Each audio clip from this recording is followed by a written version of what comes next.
इस सवाल को देखो, ये सवाल में अपने पास क्या दिया हुआ है। एक पार्टिकल है जो अपना मोशन को रिपीट कर रहा आफ्टर फिक्स टाइम पीरियड। मतलब इसके पास जो टाइम पीरियड है वो 8 सेकंड का है, 8 सेकंड का है। बोल रहा after how much time it's its maximum value of potential energy will attain after minimum energy. मान लो बेटा पेंडुलम यहां से चला है, यहां से चलकर ये मैक्सिमम पोटेंशियल एनर्जी तक चला है। तो जीरो से लेकर जब मैक्सिमम पोटेंशियल एनर्जी तक चला है, ये टाइम कितने के बराबर होता है? T/4 के बराबर होता है। यही बात अपने से पूछ रहा है। टी की वैल्यू 8/4 मतलब 2 सेकंड के बाद ये मैक्सिमम पे आ जाएगा।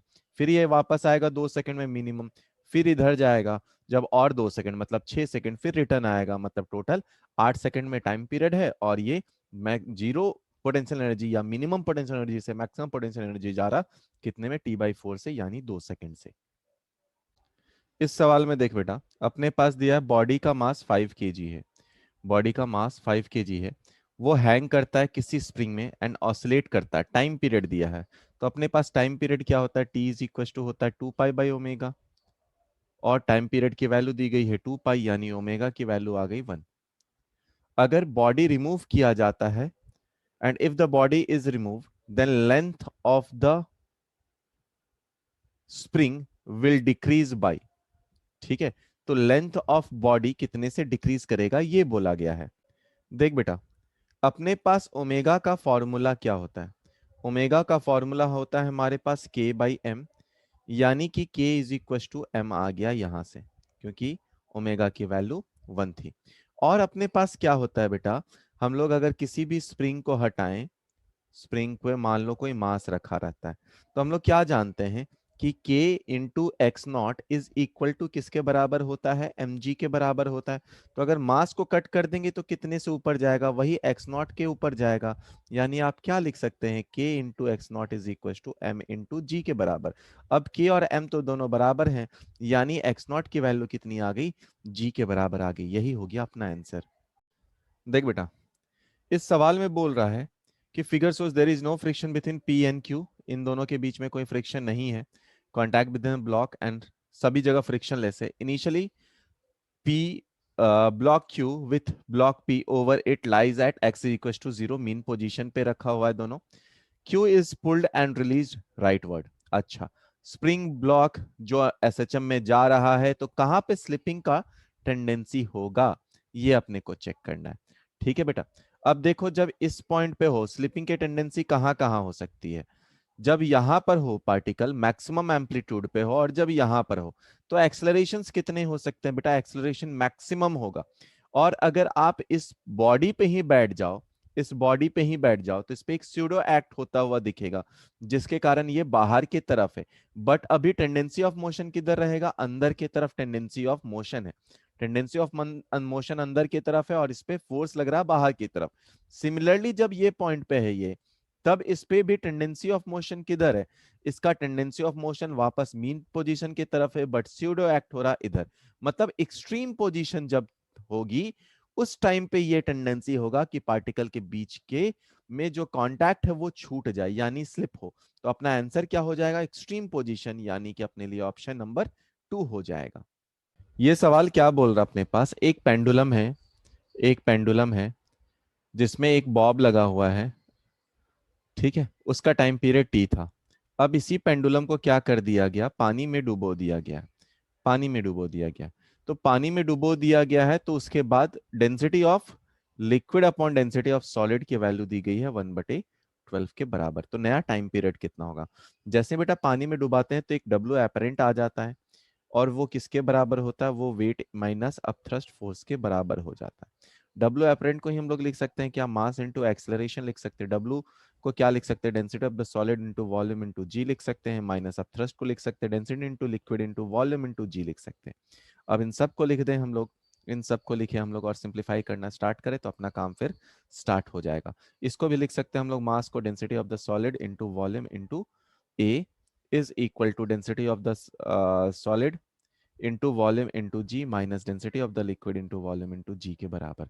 तो वॉल्यूम वॉल्यूम वॉल्यूम हर जगह से कट जाएगा, ए की वैल्यू आ जाएगी अपने पास जी ब्रैकेट में, यहाँ पे आया density of the solid minus density of the liquid divided by density of, अपने पास आ गया ये सॉलिड। ठीक है, ये एक्सेलरेशन आ गया। अब एक्सेलरेशन अपने पास आ गया, जैसे ही ये आ जाएगा अपने पास बेटा, तो हम लोग यहां से क्या निकाल सकते हैं, एक्सेलरेशन आ गया तो वहां से हम लोग उसको कंपेयर कर सकते हैं ओमेगा स्क्वायर एक्स से, और वो टाइम पीरियड अपने पास पता है। ठीक है, और दूसरा क्या तरीका, time period is equal to अपने पास पता है 2 पाई अंडर रूट, इसका भी एक फॉर्म बताया था, L upon g minus g by n के बराबर। एन क्या है, एन क्या है, एन है density of the solid divided by density of the liquid के बराबर है। ठीक है, अब इसी को चाहो पुट करो, यहां पर वैल्यू, दोनों वैल्यूज हैं, जब आप माइनस करोगे तो आपका आंसर आ जाएगा।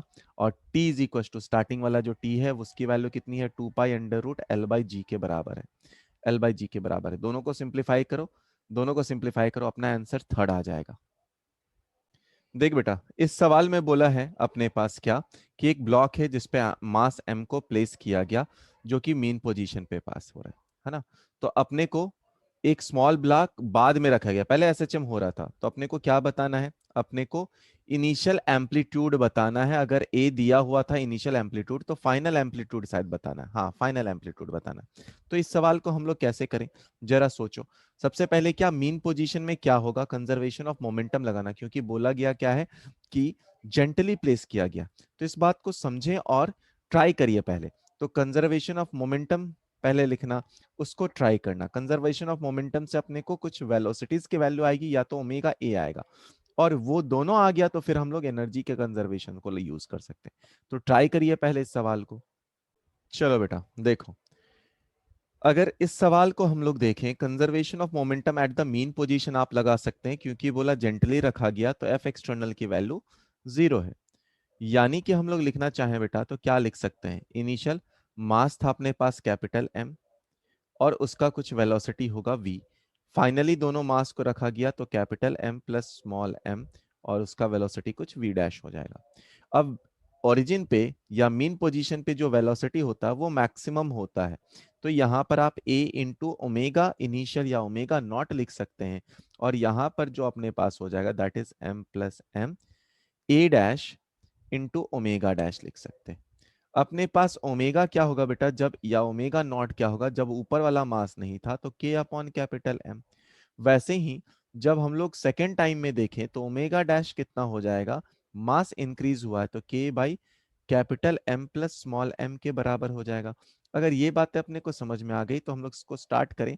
M into amplitude, omega naught की जगह पे क्या है अपने पास, के upon small m capital M is equal to M plus M small m is equal to, इसके जगह पे क्या है, ओमेगा डैश की जगह पे क्या है अपने पास, के upon capital M plus small m into a dash.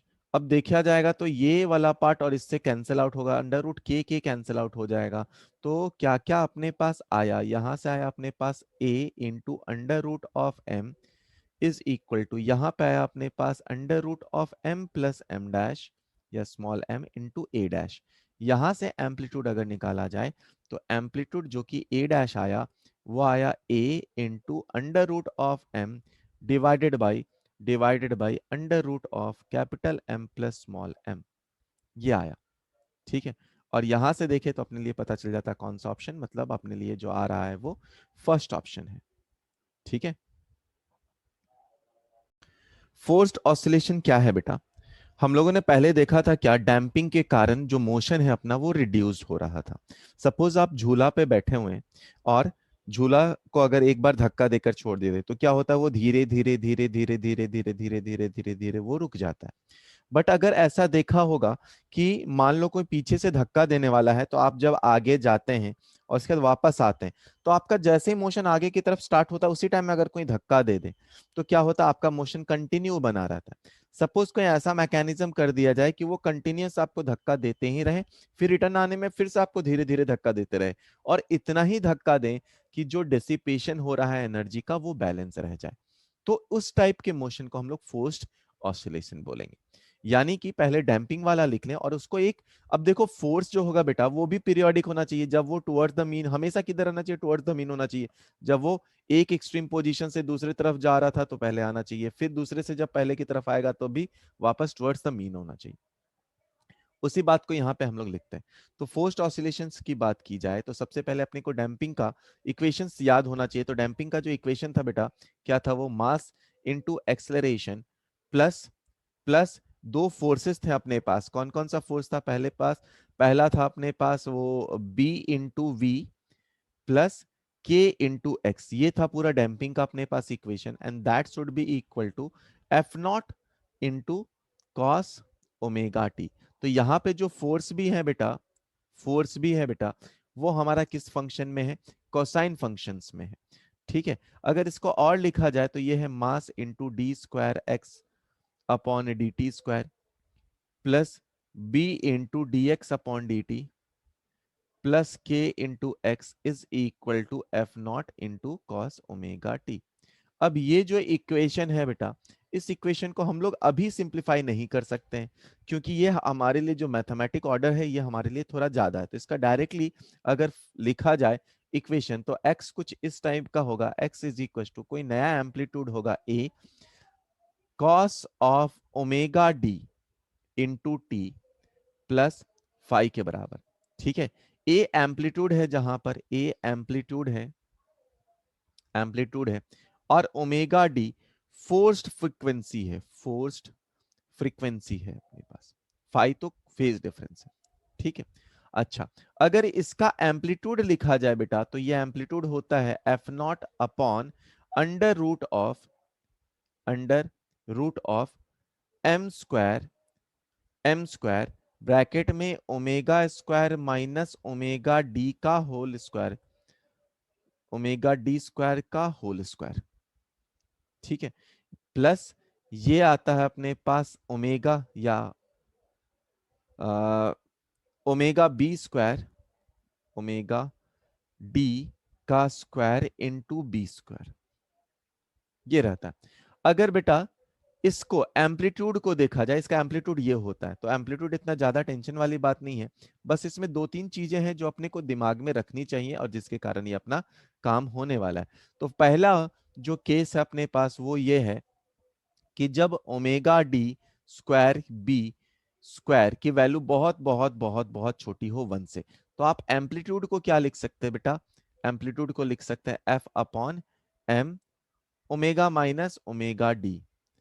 ठीक है। या omega square minus omega D square. ये आ जाता है एम्पलीट्यूड किस केस में? जब जब ओमेगा डी स्क्वायर बी की वैल्यू कम हो।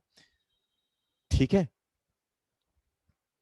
देख बेटा, केस टू में जो अपने पास देखो वापस से एम्पलीट्यूड क्या था अपने पास? एम्पलीट्यूड था अपने पास F naught upon upon under root of M square omega square minus omega D का स्क्वायर, इसका स्क्वायर प्लस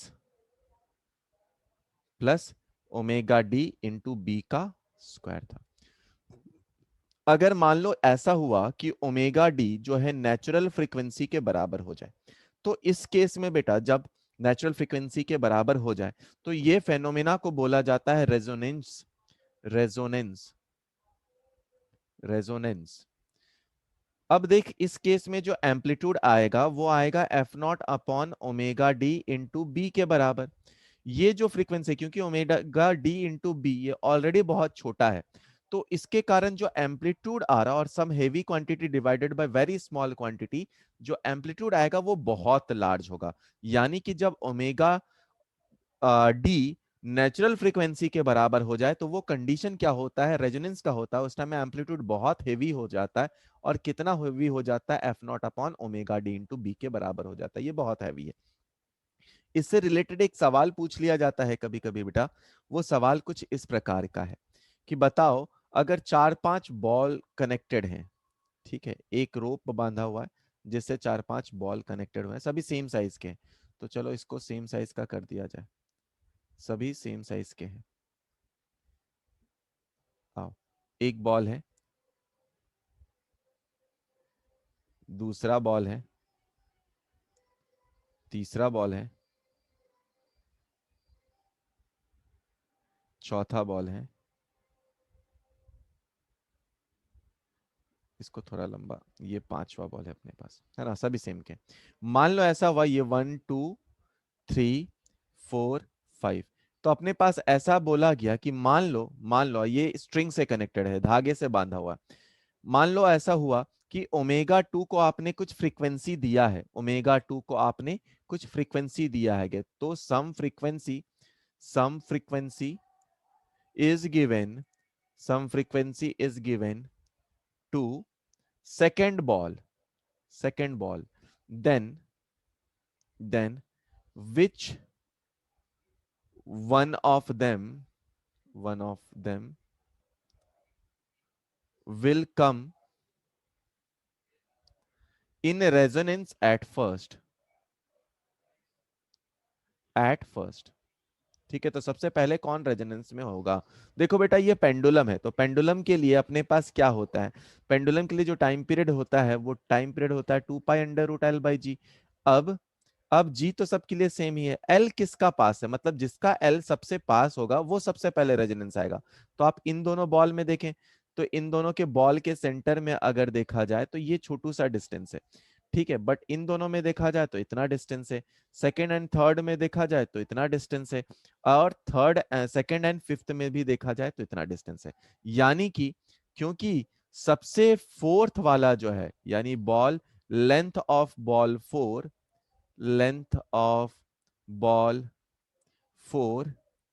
is nearer